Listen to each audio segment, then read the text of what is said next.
This is Brooklyn's Alright if you like saxophones, a public access enlightenment showcasing the atoms that make up the wonderful structure that is our reality. Esoteric artists, tuneful conjurers, wise scribes, and record label tastemakers get a few basic questions to let them bring you in on the who, what, how, when. But you know where, because Brooklyn's alright. Welcome to Brooklyn's Alright. I have with me singer Bliss Blood, and we're going to be talking to her about some of her projects. How are you doing, Bliss? Great. Good. Thanks for having me. Oh, you're very welcome. I'm so glad to have you. First, let's get started. How did you first get involved in music? Well, I grew up in a very musical environment as a kid, and then I got interested in the local Houston music scene when I lived there, and I started writing reviews for a local free paper. And through that, I met a guy that I had known in college who was doing a few bands, and one of the bands he was doing was this experimental band, and so I started working with him. You formed, or you joined the Paintings. Tell me about how that began. Well, that was the guy, his name was Scott Ayers, and we knew each other from anthropology class in college. And he was doing some really interesting stuff that was kind of like, reminded me of My Life in the Bush of Ghosts, that in Fred record, with found voices from the radio. And so it was just him by himself, and I said, I want to be a singer, can I, work with you? And he was interested, so we started recording some stuff together. And just released cassettes at first, and then started to actually play out a couple years later. And it started in Houston? Yes, that's how did you make your way to New York? Well, eventually, after we did 6 CDs, I got really tired of it because it was so loud that no one could ever really hear me singing. And I was getting into jazz at that point, and I decided that I wanted to be a jazz singer. So I learned how to play the ukulele. And the Paintings put out their last CD in October of '95. And then I moved here that December and started playing solo gigs on my ukulele a couple months later. Now, about that time, around the time the Paintings was ending, I believe there was a death metal band called Exit 13 who wanted to do a jazz album, and they asked you to come on. Tell me a little bit about that. Well, that was the guys from Brutal Truth. Danny Lilker was the bass player, and Rich Hoke was the drummer. And they and the guys from Exit 13, Bill Yurkevich, and oh gosh, I forget the guitar player's name. But anyway, they wanted to do a record of reefer songs from the 40s, and I had actually heard those records and really liked them. And they asked me if I would sing on a couple of songs, and I was really excited because I wanted to be a jazz singer. So I came up to Lancaster, Pennsylvania, and recorded for a week with them.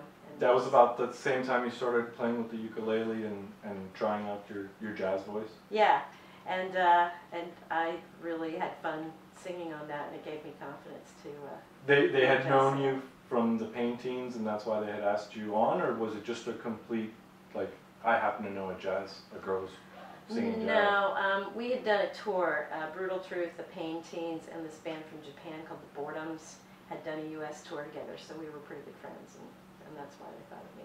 Oh, I see. Yeah. You're currently in and recently have done quite a few projects. Let's talk about some of those. Okay. Tell me something about the Moonlighters. Well, that's a band I started originally with Henry Bogdan, the bass player from Helmet. He got into the steel guitar when he was in Hawaii, and he was looking for someone to play ukulele with. He wanted to just play Hawaiian songs. And I said, well, I'll play with you, but I want to make it jazz too. So we kind of combined the two. We got a bass player and another singer, and we kind of made it like a 1930s style swing band. with bass, guitar, steel guitar, and ukulele, and 2 vocals. Kind of like the Boswell Sisters, one of my favorite 20s and 30s female vocal groups. And one of my big interests is writing songs in that style from that era. So we've done now, we've done 5 albums, and about half of the album's material has been original songs that I wrote or co-wrote with people that I've been playing with. And yeah, we play around New York all the time. We play in a lot of restaurants. And why did you choose the name Moonlighters? Well, originally it was going to be Torchlighters, which I think would have been better, but they thought that name was already taken. Ironically, the Moonlighters is the name of about 5 other bands. I think so, yeah. It's not really the best choice, but it's too late now. So, and, you know, we just wanted to be romantic. We wanted it to be kind of torchy and evocative. And, you know, we play a lot of weddings and things like that because people like romantic love songs and heartbreaking torch songs. Nice. You also do another project called Evanescent. Right. Tell me something about that. Well, that's a duo that I started with a guitarist named Al Street. And originally we started out playing like old blues material. I did this band called Delta Dreambox with some different people, including a piano player who got sick. And so we just stripped it down to a duo, and we're playing a lot of Bessie Smith and Alberta Hunter and Billie Holiday stuff. And then gradually, as we kept playing together, we started writing our own material. That was kind of our goal when we started writing songs that maybe could be used in films, because frankly, in this economic climate, that's about the only way musicians can make much money, especially, you know, indie musicians like us. And then last March, we actually did get 2 songs in a film. What's the film? It's called Hello Lonesome. It's a local Brooklyn director. It's a really great film. It's like a little ensemble, kind of 3 different stories. But so that's the first film that we got some music in, and we released a 10-song CD of all original music in March as well, or maybe it was February. And then last summer we recorded a concert. We've been playing a lot of cover songs, a lot of 20s and 30s tunes and songs from films. And we recorded a concert on this boat on the Hudson called the Lilac. And so we released another CD called Live on the Lilac of us playing all that stuff that we can't really sell on iTunes because it's all cover songs. So. Really? Yeah. I'm surprised. For some reason, I thought that you could, so long as you say that it's a cover yeah, song. we can, but we haven't bothered. We just sell it on our Okay. gigs and on our website. As a side project, you also have Delta Dreambox, correct? Right, that was originally me just doing blues material and stuff like Billie Holiday material, because I felt like I sort of owed a debt of gratitude to Bessie Smith. And so played, you know, for a few years with different people, and then last, I guess about a year ago, October, the piano player got sick, and that's when I was already playing with Al Street. So the 2 of us just kind of took that material, and it kind of morphed into Evanescent as we started writing material. So we still play, we can still play that stuff, but frankly, there's really not a huge demand for 1920s blues, unfortunately. That's sad. Yeah, I love singing it. It's really fun music. So we just But kind of you do sing play something. every so often as Delta Dreambox. We do. We play at the Brooklyn Rod and Gun Club as Delta Dreambox, and we like sneaking some of those tunes in occasionally. Now, there's a band that I really like that you do called Voodoo Suite, but you haven't played with them in a while. Tell me something about Voodoo Suite. Okay, well that started out as a band that played at Otto's Shrunken Head and Waikiki Wally's 2 tiki bars over in the East Village. And it was myself and this amazing vibraphonist named Tom Beckham, and Matt Pavolka on bass, and Yusuke Yamamoto on percussion and flute. And we were playing classic like Martin Denny and Robert Drasnin and Les Baxter, you know, exotica music basically. And basically the venues that we played at all closed down, so there really isn't any places that hire tiki lounge bands. I keep looking for new venues. If anybody knows any, drop me a line. I believe there's a tiki venue on 14th. Really? Yes. Great. Well, who knows? Maybe we'll start Look playing it up. again. Oh, I'd love that. Yeah, it was really fun.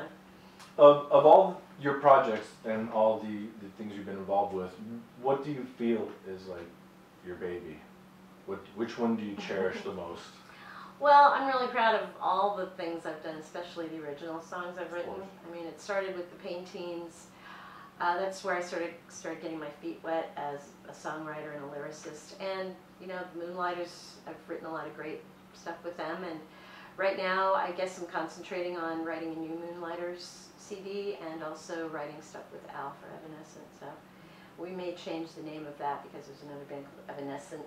Yeah. But I like that word. I think it's evocative, so I like it anyway. We'll see what happens. But I mean, it's close, but it's... It's different. Exactly. And it's really descriptive of the way we sound, because the way he plays is really amazing and it's always different. His solos are so creative and lyrical, and they're always evanescent. If you're not there to hear it, it's just gone with the wind. So. So tell me, what does the future have in store for Bliss Blood?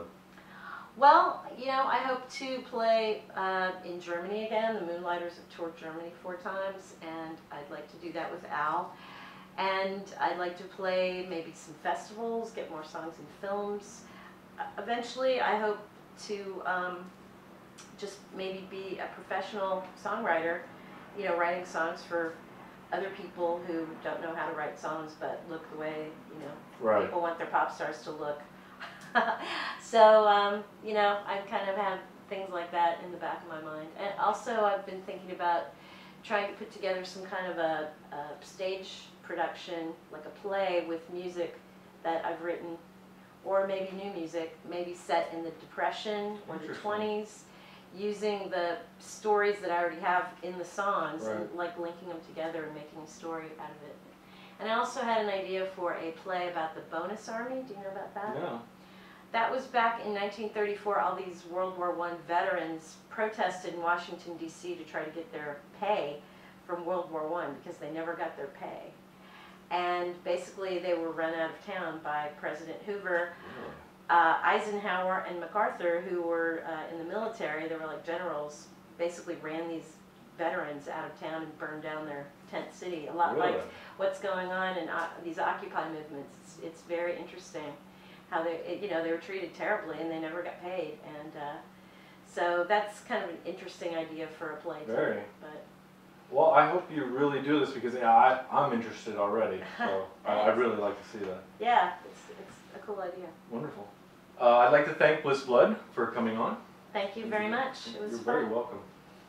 Let's take a look at some of Bliss's work.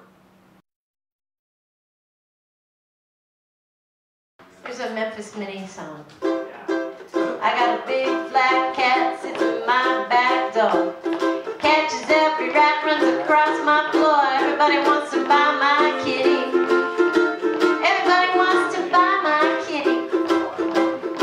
Everybody wants to buy my kitty. I wouldn't sell that cat to save your soul. Well, boy, I had that cat to know what I would do. Rats tearing up all my clothes and shoes. And everybody wants to buy my kitty. Everybody wants to buy my kitty. Everybody wants to buy my kitty.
your soul. Thank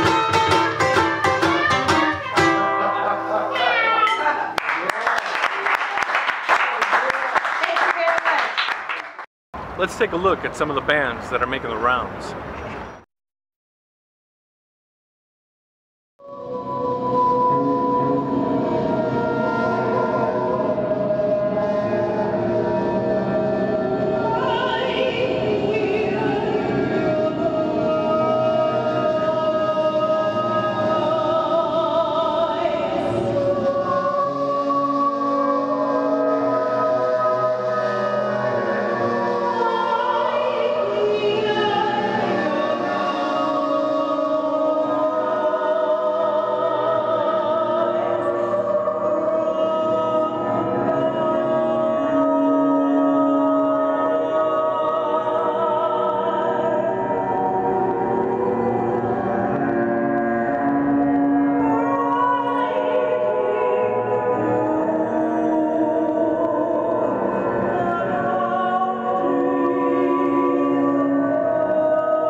Thanks for watching. Hope to see you out on the streets of Brooklyn.